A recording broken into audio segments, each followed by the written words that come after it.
Bonjour, aujourd'hui, grâce à Arobase, nous allons pouvoir regarder de plus près l'application Mob Sales and CRM. L'application Mob Sales and CRM reprend l'ensemble du périmètre standard, du CRM et de la partie vente. Nous nous connectons avec un utilisateur. Cet utilisateur va nous permettre d'avoir accès à un certain nombre de données qui lui sont propres et toutes les règles de gestion qui s'y rapportent. J'ai donc accès au tiers de mon utilisateur, avec l'ensemble des informations que l'administrateur a décidé de publier pour le tiers sélectionné, que ce soit des informations d'identité, que ce soit des adresses, des contacts, des représentants, possibilité d'incrémenter de nouveaux contacts qui iront directement se répliquer avec le RP, possibilité de visualiser des fichiers d'exploitation, de donner de l'information qui ira alimenter le référentiel lors de la synchronisation, des jours de visite, des informations de facturation, des informations financières, bien évidemment, en fonction toujours des droits qui auront été donnés à la personne qui s'est connectée.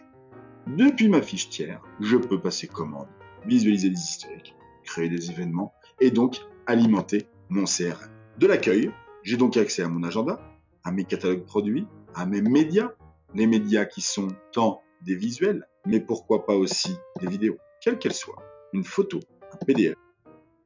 L'objectif de ces médias est bien de promouvoir votre société. Et la force d'Arobase a bien été de pouvoir mettre à disposition en mode connecté et ou déconnecté l'ensemble des règles de gestion de votre ERP, en mode déconnecté auprès de vos commerciaux, de vos technico-commerciaux, de votre service SAV, afin d'avoir un ERP déporté. Mais aujourd'hui, on va s'interroger sur la gestion des commandes. En cliquant sur commande, j'ai bien ici la liste de mes commandes et devis.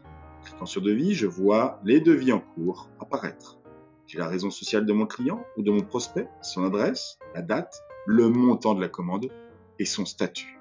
En cliquant dessus, je vais pouvoir voir le détail. Et j'ai bien le détail de mon devis avec les articles, le tiers, ce qu'il a acheté.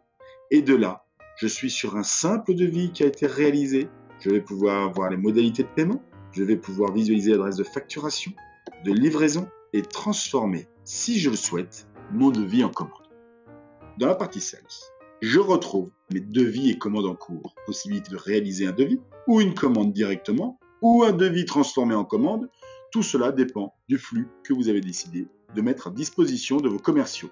En tout état de cause, si je sélectionne ma commande, je vais pouvoir retrouver le détail de cette commande et les produits constituant la commande, l'adresse de livraison, l'adresse de facturation, les modalités de paiement pour le client concerné. On va pouvoir retrouver l'ensemble des modalités de paiement ou des règles de paiement que vous avez pu renseigner dans votre ERP, ainsi que l'ensemble des règles de gestion propres à votre client.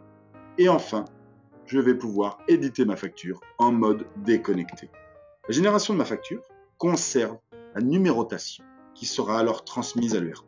Un PDF a été généré, PDF de ma facture. Toujours en mode déconnecté et visualisation de la facture. Numéro client, date, référence facture, l'ensemble des produits, la TVA, à moi de l'imprimer ou bien de l'enregistrer pour l'envoyer par la suite par mail dès que j'aurai retrouvé mon réseau. C'est ainsi que vos commerciaux ou vos équipes, quelles qu'elles soient, vont pouvoir générer des factures en mode déconnecté.